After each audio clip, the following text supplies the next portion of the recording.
Nessa semana, o povo chileno participou de um referendo no qual eles rejeitaram a troca da Constituição atual deles por uma nova. No vídeo de hoje nós vamos entender o que isso aí significa e quais são as lições que nós, aqui no Brasil, que construímos capital de forma global, podemos tirar de tudo isso. Me acompanha aqui então.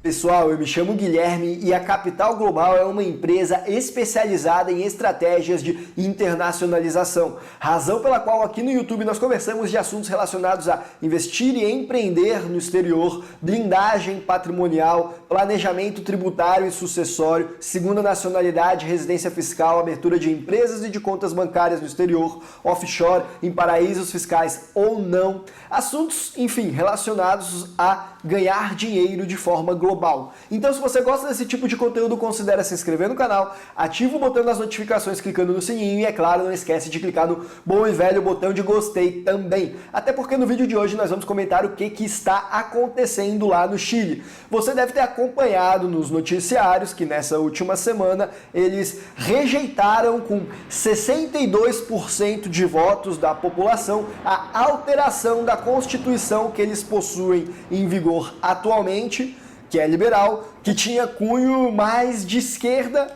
para não dizer extremamente socialista. Mas antes de entrar no mérito do que havia naquela Constituição, quais são as lições que nós podemos tirar daí, é importante entender como que o Chile chegou nisso para começo de conversa. Vamos contextualizar o que é que está em jogo. E para isso a gente precisa voltar pelo menos lá para meados dos anos 70. Que, tal qual ocorria aqui no Brasil, lá no Chile, eles estavam sob uma ditadura militar de caráter desenvolvimentista nacionalista. Proteger a indústria brasileira por meio de estatais fortes era a política daquele governo de direita até então.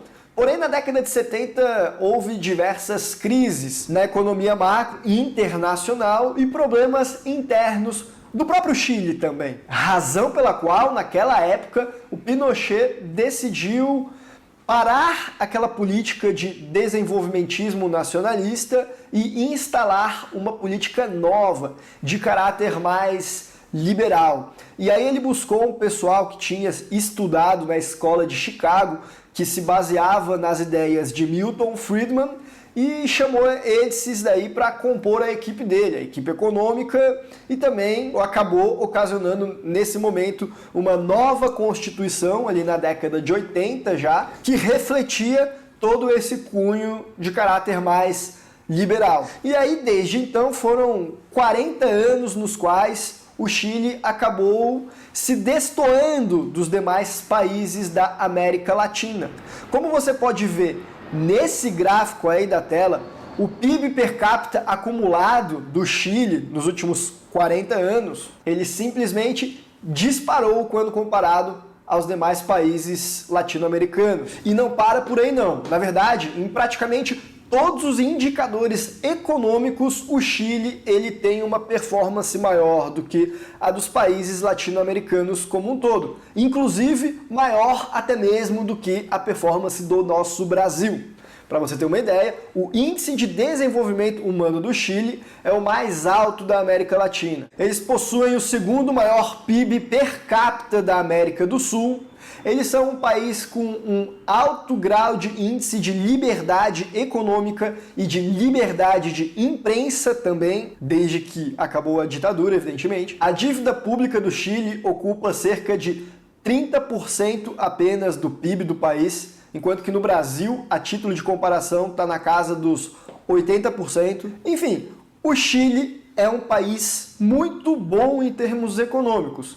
Tão bom que, para alguns, ele já chegou a ser considerado até como um país desenvolvido, não mais um país emergente. Porém, é bem verdade que o modelo liberal, ele não é a regra na América Latina. Muito pelo contrário, na verdade, aqui, em regra, se opta por modelos mais à esquerda, razão pela qual o Chile tem sofrido forte oposição a essas políticas. E essas oposições, elas começaram a se tornar mais crescentes, sobretudo ali a partir de 2019, 2020, com alguns movimentos estudantis que inclusive foram bastante violentos.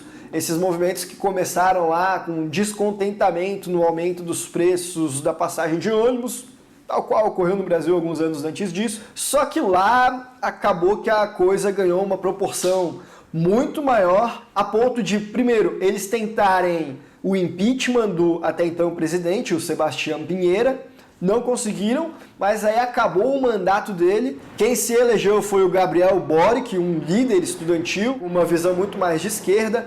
Eles também começaram uma nova constituinte a fim de revogar aquela até então liberal e aprovar algo mais à esquerda, para não dizer totalmente à esquerda. A nova constituinte, inclusive, teve e ainda tem essa ideia de mudar a Constituição, o apoio de grande parte da população, talvez a maioria, porém, não esse texto. Faz um ano que eles já estavam aí com algumas entidades que representam a população, em tese, fazendo uma constituinte. Porém, acabou que apenas um lado do espectro político restou bastante representado lá. E o texto que foi apresentado, o texto final, no dia 4 de julho de 2022, para entrar em votação aí pela população, é um texto que tinha umas características extremamente de esquerda, uma pauta bastante radical, uma pauta que foi rechaçada até mesmo pela centro-esquerda, ou ao menos por muitas pessoas dessa vertente política, de tão mais à esquerda que ela era. E é lá naquele extenso texto constitucional que você encontra toda aquela passagem que a esquerda gosta bastante, de pautas sociais como aborto, igualdade de gênero nas repartições públicas, ideologia de gênero, reformar a polícia ou acabar com ela, centralizar as diretrizes, quem dá as diretrizes das educações para uma autoridade central e estatal, porque lá as escolas privadas elas possuem bastante liberdade para fazer a grade matricular, coisa que não tem no Brasil e coisa que eles não querem lá. Enfim, vários dos pontos que eu nem vou entrar no mérito aqui. Eu quero olhar mais os aspectos econômicos. E esses daí também mostram um maior agigantamento do Estado, uma maior irresponsabilidade de cunho fiscal com as contas públicas, uma Constituição que aumenta a burocracia para praticamente tudo, exceto para a criação de novas empresas estatais. Para isso ela diminuiu.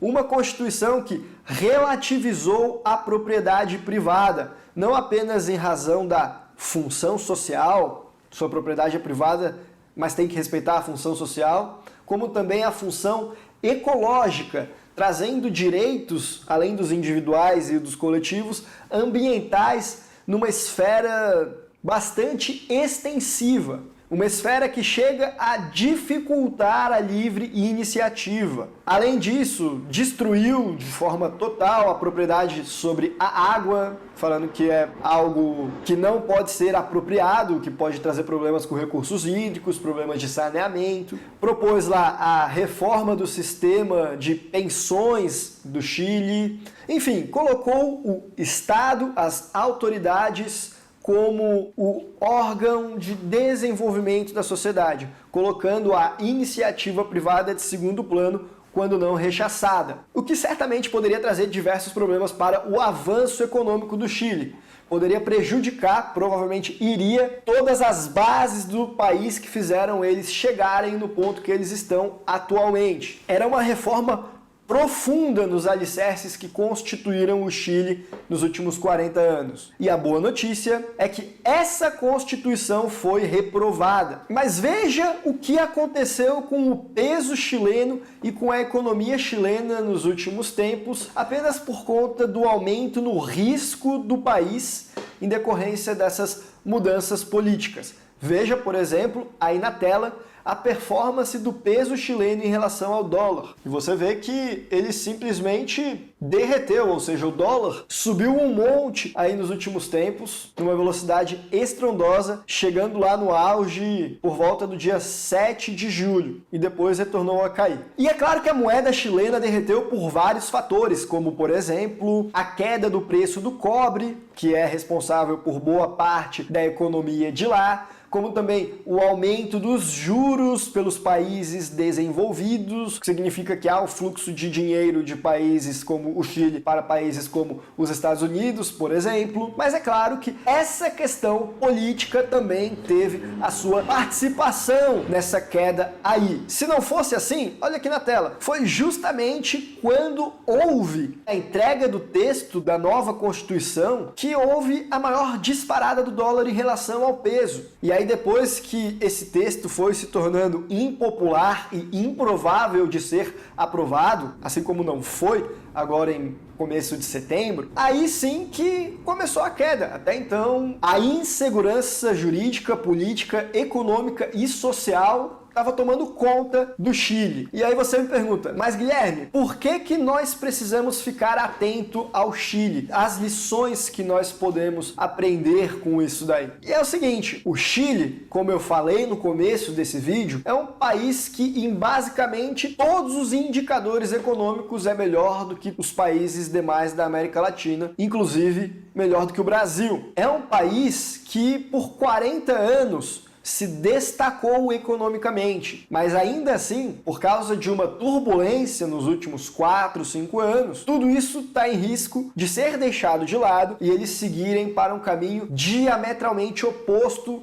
ao adotado até então. Um caminho de menor protagonismo da iniciativa privada, maior participação do Estado na economia, intervenção, ingerência. E sabe o que isso revela? Revela que nós não podemos colocar todos os ovos na mesma cesta. Imagina o chileno que acreditou que o país dele continuaria nesse fluxo aí pro resto da vida dele e agora está se surpreendendo com essa alteração. Imagina para o investidor estrangeiro que decide investir lá. Você, por exemplo, você vai pensar 2 vezes agora. Só que não é apenas o Chile que está correndo esse risco. O Brasil, por sua vez, também tem esse problema. E muitas vezes nós não percebemos isso. Mas o Brasil, ele é um país que foi dominado por uma maior intervenção estatal nos últimos 40 anos. Agora, eventualmente, pode ser que nós estejamos tendo alguns sinais de mudança? Sim. Porém, nada é certo quando se tratam de países emergentes, quando se tratam de países como o Chile, como a Argentina, como o Brasil. E não importa em qual deles você está, você precisa se proteger, você precisa blindar patrimônio, você precisa